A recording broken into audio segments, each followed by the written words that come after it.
Hello friends. आज के video में मैं कुछ शेयर करना चाहता हूँ आपसे कि जिसको भी स्पाइन का इश्यूज़ है या स्पाइन की सर्जरी हुई है, तो उस सर्जरी के बाद तो उसके बाद कुछ ब्लैडर में इश्यूज़ होते हैं और बॉवल मूवमेंट्स में भी इश्यूज़ होते हैं।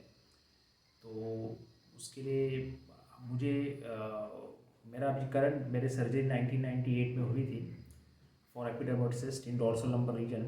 Now currently it is developed into arachnoiditis. एरेक्नोडाइटिस एक ऐसा कंडीशन है कि स्पाइनल नर्व्स जो है इन्फ्लेम्ड हो जाती है और उसके कारण कंटिन्यूस बैक पेन रहता है और लोअर लिम्स में वीकनेसेस रहती है। तो ये सब इश्यूज होते हैं। अब एरेक्नोडाइटिस एक ऐसा कंडीशन है जो स्पाइनल नर्व्स जो वो चिपक जाती है। अब सर्जिकली उसको हम we can not intervene do anything surgically because it is spine and brain are very delicate surgeries. So वो एक ही बार होती है।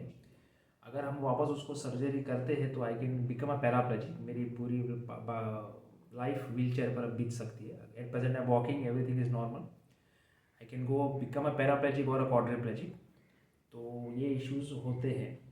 अब जो मेरे साथ हुआ था कि ब्लैडर का तो मैंने कैथेटर से स्टार्ट किया था, बट बॉवल मूवमेंट्स में भी मुझे फ़र्क लग रहा था। इतना बार बार मुझे कॉन्स्टिपेशन रहता था और स्टमक अपसेट्स रहते थे, बार बार कॉन्स्टिपेशन मुझे ज़्यादा रहता था।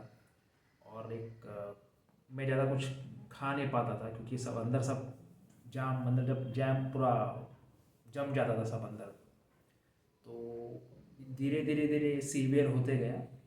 एक टाइम वो भी आया कि I had to exert lot of pressure while passing stools. जो स्टूल्स पास करते वक्त बहुत ही जोर लगाना पड़ता था।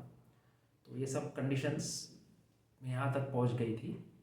तो जैसे मैंने बहुत सारे डाइट्स ट्राई किए, सैलड्स इंक्लूड कर दिए मेरे डाइट में। सैलड्स है, पानी ज़्यादा पीना है, ऐसी चीज़ें हैं, नॉन वेज या कुछ ऐसी चने का आटा या और जो चीज़ हमको कॉन्स्टिपेशन करती है ज़्यादा, तो उसको हमको अवॉइड करना है। तो मेरे केस में वही होने लगा कि मुझे एकदम स्टूल्स पास करते वक्त बहुत ही प्रेशर लगाना पड़ता था। तो फिर एक टाइम वो भी आया कि मैं कुछ ठीक से खा नहीं पा रहा था, पर मैं समझ नहीं पा रहा था क्या हो रहा है अंदर। तो मुझे एक गैस्ट्रोएंटाइटिस के पास मतलब मुझे रेफ़र किया गया था और वो समझ गए this is because happening because of spinal issues और एरेक्नोडाइटिस जो है उसके कारण ये सब हो रहा है।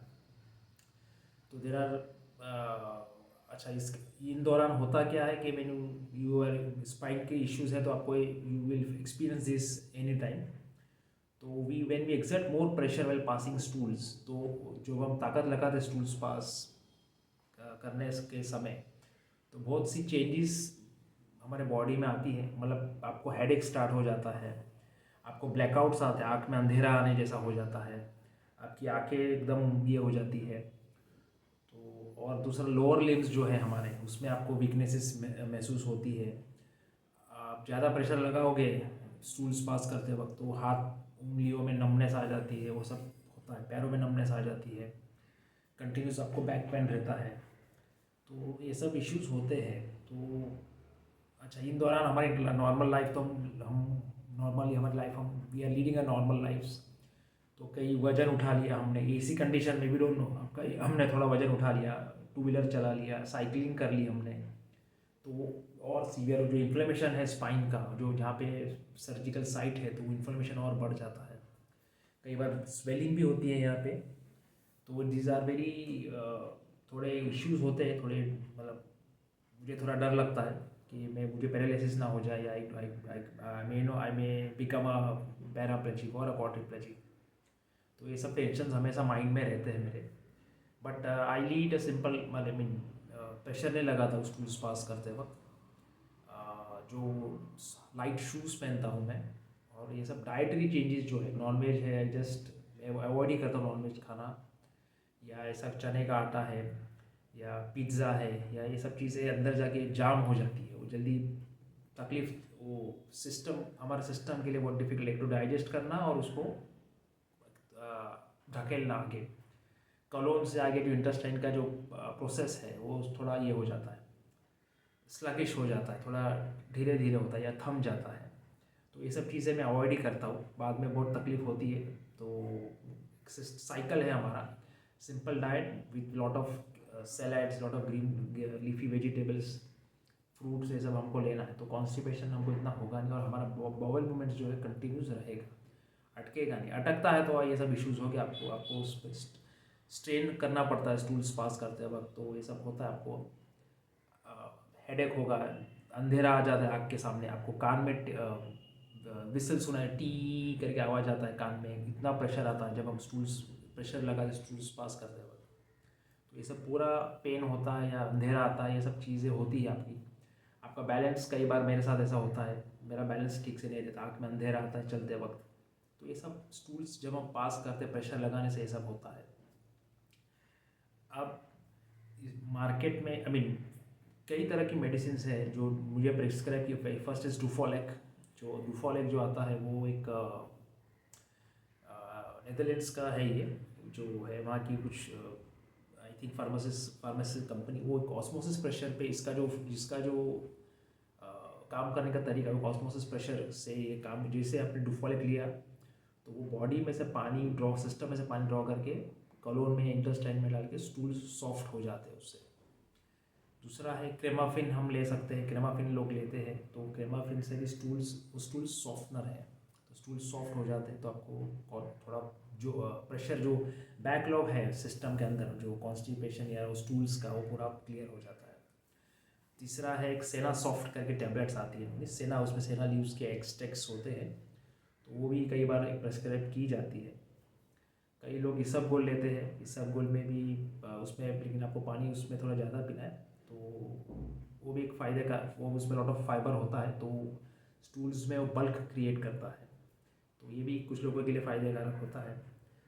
करंटली बहुत अच्छा है एक सॉफ्टोवैक है, I am taking Softovac. Softovac बहुत ही अच्छा एक नया ये है, आयुर्वेदिक है और उसके साइड इफ़ेक्ट्स नहीं है, तो थोड़ा सिस्टम के लिए भी अच्छा है वो, तो मैं वो लेता हूँ। मैंने कई साल मतलब 10-12 साल मैंने डुफोलेक लिया। अब डुफोलेक का इशू वो है कि अब सैचुरेशन आ गया है, तो मैं भी लेता हूँ तो मुझे कोई असर नहीं होता, मुझे मेरा कॉन्स्टिपेशन क्लियर नहीं हो रहा है। क्रेमाफिन से भी एक हैबिट फॉर्मिंग है, आपको हैबिट हो जाती है, बार बार आप वो लेते हो तो वो भी अच्छा नहीं है, बट हमको लेना पड़ता है, we have no choice, we have no other way out to pass tools. सेना सॉफ्ट का भी वही होता है, आपको ज़्यादा कोई भी लैक्सेटिव्स हम ज़्यादा नहीं ले सकते, बट हमारे पास कोई ऑप्शन नहीं है, तो ये भी हमको करना पड़ रहा है। तो करंटली मैं सॉफ्टोवैक लेता हूँ, small teaspoon in the morning, small teaspoon in the night for 2-3 days, then the system becomes free, then कोई इशू नहीं होता है। तो ये सब चीज़ें हमें ध्यान रखनी है। पानी आप ज़्यादा पिए। मैं कई बार बीटरूट लेता हूँ, बीटरूट से भी स्टूल्स में बल्क होता है, नेचुरल बॉवेल मूवमेंट है वो, तो आप लेने के बाद 12-13 घंटे में आपको एक बॉवेल मूवमेंट्स होता है, तो वो भी बीटरूट भी आप ले सकते हो। मैं लेता हूँ बीटरूट है, कैरेट है, फिर कुकुम्बर है, ककड़ी जो होती है वो हम एज अ सलाद ले सकते हैं, लंच जब खाने के साथ हम लेते हैं तो उसको भी हम ले सकते हैं। तो ये सब मैं ट्राई करता हूँ, लेकिन कई बार लाइक अभी हमारे हमको उसको फेस करना ही है, तो उसका कोई ऑप्शन नहीं है हमारे पास, तो let's hope for the best. जो चल रहा है तो हमको उसको मेंटेन करना है, हमको उसको टैकल तो हम करेंगे, उसको मेंटेन भी करना है। कुछ लोगों को केस में जैसे एक सीवियर स्पाइन का प्रॉब्लम है, तो उनको लैक्सेटिव्स, 2 टाइप के लैक्सेटिव्स आती है, एक स्टूल सॉफ्टनर्स और स्टूल पुशर्स। मतलब स्टूल सॉफ्टनर क्या करता है, स्टूल्स को सॉफ्ट कर देता है, तो इजीली पास हो जाते हैं। कई लोगों का बॉयल मूवमेंट ही नहीं है, तो stool softeners and stool pushers, तो स्टूल्स को पुश भी करता है। तो in our case we need both. In my case I have spinal surgery, तो कई बार स्पाइन अगर इट इज़ ओके तो कई बार सब कुछ सही चलता है। ज़्यादा वज़न उठा लिया या साइकिलिंग कर ली या ऐसा कुछ, कोई ऑफिस में चेयर बराबर नहीं है, तो उसके कारण ये बैक पेन होता है, वो सब इश्यूज़ होते हैं, तो उसके कारण बॉल मूवमेंट्स अंदर एक कंटिन्यूस रहता ही है, बट उसमें एकदम ही जाम हो जाता है, तो that time we require stool softeners as well as stool pushers. तो इसके कॉम्बिनेशन से वी कैन जस्ट, जो बैकलॉग होता है वो अच्छा नहीं होता है सिस्टम में, हमारा जो कोलोन में जो स्टोर होता है, if it is not moving out, तो ज़्यादा से ज़्यादा इश्यूज़ हम क्लियर होते हैं, ज़्यादा इश्यूज़ क्रिएट होते हैं। अब आपके स्टूल्स एकदम डार्क ब्राउन है तो समझ जाने का, dark black dark brown, it means you are not having a, you are not, there are no proper bowel movements inside, so you can, it's you can gauge, you can just make out कि अब ये it's time to take the laxatives. तो ये लेके आप you can just clear the your backlog of stools, तो आपको issues नहीं होंगे। वीडियो के एंड में मैं आपको इसमें जो जो जो चीज़ें मैंने ली है, तो मैं उसका एक लैक्सेटिव्स कितने टाइप, वैसे तो बहुत टाइप के लैक्सेटिव्स आते हैं, बहुत तरह तरह के लैक्सेटिव्स मिलते हैं। एनीमा भी होता है जो एकदम लास्ट स्टेज जो है, जो आप अगर मूवमेंट्स बॉडी मूवमेंट्स हो ही नहीं रहे 4-5 दिन तक, 6-7 दिन तक, 1 वीक तक, तो एनीमा दिया जाता है externally. Get you need to go to a nearby clinic और हॉस्पिटल, तो वहाँ पे दे एडमिनिस्टर एनीमा टू।